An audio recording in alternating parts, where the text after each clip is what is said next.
Iya, malam saya telepon WA. Saya WA katanya ini itu katanya temennya Miss Yuni, nanti saya sampaikan Mbak gitu. Oh ya udah. Saya nggak punya teman Mbak, itu admin Mbak. Oh admin. Kenapa, ada yang bisa dibantu? Iya, saya tuh ceritanya ini, Miss. Saya mau nanya, kemarin kan saya tiba-tiba dipulangin. Oke Mbak, sebentar. Miss Yuni sekarang ini lagi live, jangan pernah menyebut nama siapapun termasuk namamu sendiri, karena saya tidak ingin setelah viral kalian minta take down. Kenapa? Kamu dipulangkan dari mana ke mana? Saya dari Hong Kong ke Indo. Terus? Nah, iya, emang saya kan satu rumah berdua. Ya saya juga nggak tahu kalau majikan mau mulangin saya tiba-tiba gitu.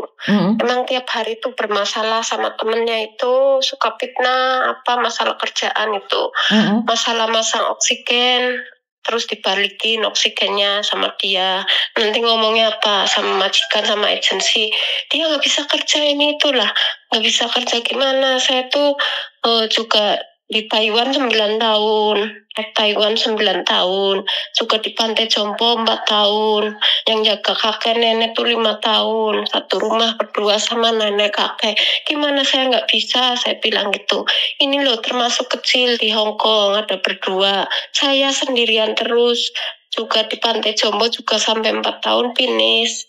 Sampai nambah kontrak, gimana saya nggak bisa kerjaan apa, saya biasa merawat orang tua terus dari dulu, saya bilang gitu Mbak.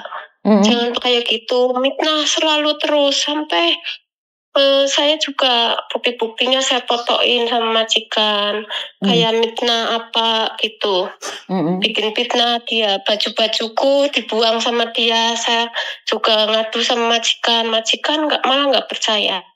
Malah belainnya dia, agent juga belainnya dia, gitu Miss, masalahnya.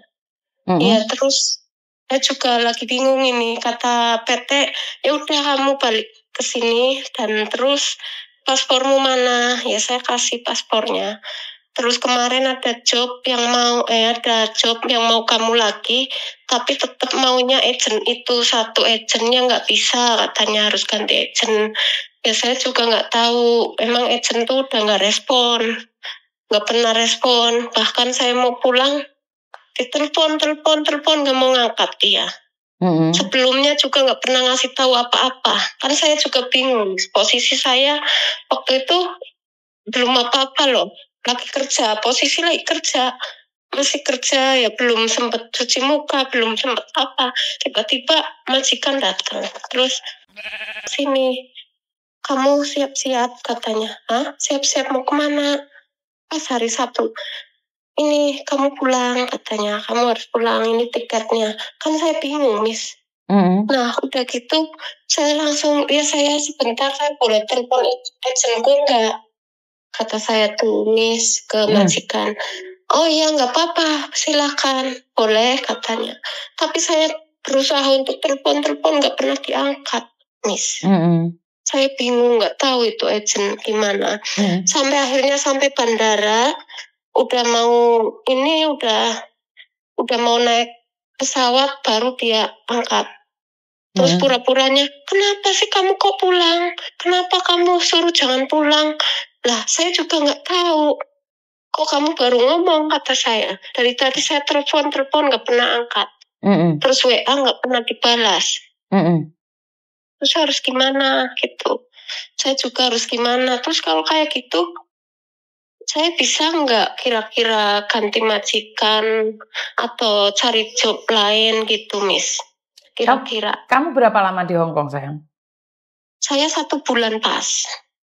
Majikan ngasih 1 bulan pas, tanggal 24 ke 24-nya. Oke. Saya pulang. Boleh saya jelaskan sedikit ya? Iya. Setelah mendengarkan cerita dari sampean, tapi jangan tersinggung dengan apa yang saya katakan. Pertama, kamu masih baru di Hong Kong. Betapa hebatnya kamu, betapa pinternya kamu, betapa pengalamannya kamu. Jika kamu tidak nurut sama orang yang lama di situ, maka kamu akan kalah terlindas. Betapa pinternya kamu loh. Kenapa? Sebenarnya mbaknya itu, saya tidak ingin kalian selalu menganggap dua pembantu itu yang satunya jahat. Tidak. Karena ada kalanya yang pembantu pertama itu malah tertekan dengan adanya 2 pembantu. Karena majikan akan selalu bilang, wah pekerjaanmu semakin ringan dengan ada yang baru. Tapi dengan adanya yang baru, sementara sampean selalu menganggap bahwa aku lo lebih tahu, aku juga tahu. Karena aku sudah pengalaman di Taiwan, aku seperti ini, aku di Taiwan seperti itu. Oke, tapi kan ini Hong Kong sayang. Iya. Satu-satu majikan itu beda. Kamu jika bekerja dengan mengandalkan pengalamanmu yang ada di Taiwan, dan kamu tidak bisa menyesuaikan pekerjaan yang ada di Hong Kong, kamu nggak akan mampu bertahan di Hong Kong sayang. Begitu juga dengan anak-anak Hong Kong. Membandingkan Hong Kong dengan Taiwan, itu bukan tempatnya. Jadi kalau kamu bilang, aku lo bisa. Sementara satu tempat, satu rumah, itu beda aturan sayang. 20 tahun di Hong Kong, ganti majikan belum tentu sama sayang. Iya. Jadi kan saya tidak akan, karena saya tidak kenal mbak yang lama ya. Saya tidak membela mbak yang lama ya. Karena secara fakta aja deh. 2 pembantu itu ruwet. Apalagi kalau kamu selalu bilang bahwa saya itu bisa, saya itu pengalaman. Jadi mbak yang satunya itu bisa greget loh. Paham gak maksud saya? Iya, padahal begini Miss, ya apa yang dia ajarin, ya saya nol lagi lah ibarat gitu. Saya nol lagi nurutin dia apa yang dia ajarin, dan ada suster yang khusus buat ajarin untuk saya kerja Hongkong lah, Hongkong biar abaikan lah masalah Taiwan. Itu kan majikan udah ngasih suster untuk khusus yang itu, ini masalah obat-obat, ini begini-begini ya gitu. Iya, saya bilang oke. Ya hari-hari saya nurutin suster, dan itu ada. Kamu nurutin suster tapi nurut nggak sama mbak satunya? Ya saya juga nurutin sama yang satunya dan suster. Cuman itu yang suster itu bener ya saya turutin. Kalau mbak itu kadang beda. Ya itulah artinya sampean harus ngambil hati mbak. Sama-sama orang Indonesia kadang-kadang pingin gajeni, pingin dirgani. Ya udah, kalau sampean tidak ingin kehilangan pekerjaan ya mau tidak mau seperti itu. Merendahlah sampai tidak ada orang yang bisa merendahkanmu. Tapi nggak perlu menjilat. Paham nggak maksudku? Kamu merendah untuk belajar. Karena selalu akan salah di mata orang lain sayang. Tapi ini sudah terjadi ya, makanya saya ngingetin sampean nih. Ini sudah terjadi. Iya. Karena Hong Kong stylenya beda mbak. Jadi jangan selalu mengatakan bahwa gini loh, majikan dan bobo itu ngajarinnya beda loh sayang. Jika kamu selalu nurutin omongin majikan, gak nurut omongannya bobomu, kamu bisa dipecat juga sayang. Ngerti gak maksud saya? Majikanmu ngomongnya kayak gini, tapi bobomu ngomong kayak gini. Ya udah, kalau ada majikan ya ikut stylenya majikan, kalau ada bobo ya ikut stylenya bobo. Itu kamu akan selamat. Benar, iya. Tapi kamu bilang, susternya lo ngomong kayak gini, mbaknya ngomong kayak gini. Sementara majikannya sudah pernah melihat mbaknya itu kerja sampai sekian tahun. Lebih percaya kamu yang baru masuk atau mbak yang lama? Ya jelas, saya lebih percaya mbak yang lama. Bener nggak? Cara menyelamatkan diri adalah ngelek suster ngomong ini, oh iya, mbaknya ngomong ini, iya, semuanya benar. Tapi itu Miss, ya sebelum saya itu udah berarti 5 yang terakhir 5 orang saya. Saya tidak berani ngomong kayak gitu mbak. Saya pernah punya pembantu, 3 pembantu itu saya pecat dalam jangka waktu 3 bulan, 6 bulan, sama 8 bulan. Tapi kenapa pembantu berikutnya ikut saya 8 tahun? Iya.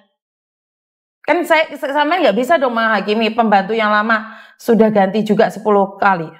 Benar nggak? Udah ganti itu 5 kalinya saya. Iya, tapi kan bukan masalahnya di mereka juga. Kita harus yang menyesuaikan. Jika kamu tidak bisa, kalau mereka tidak memperlakukanmu dengan baik, maka kamu yang memperlakukan mereka dengan baik sayang. Belum tentu juga kamu pergi dia nggak ada pengganti sayang. Saya juga selalu mengalah, saya juga selalu diem nih. Saya karena pandemi. Iya kan Samen tadi cerita bahwa Samen bilang, saya dengar dari Samen loh, bukan saya yang ngomong loh. Ya saya juga nggak ngerti tiba-tiba. Bukan, karena kalau majikan nggak suka, mereka berhak membuang sampean kapanpun, Mbak. Mereka punya uang kok. Seperti yang saya katakan tadi, kan di awal sampean cerita bahwa sampean itu sudah pengalaman, sampean itu sudah tahu. Bahkan lebih pinter. Karena sampean di Taiwan itu sudah mengalaminya bahkan cuma 1 orang. Ini loh pekerjaan mudah 2 orang. Paham nggak maksud saya? Kamu ngomong kayak gitu. Padahal kamu tidak tahu Hong Kong itu sangat cerewet sekali sayang.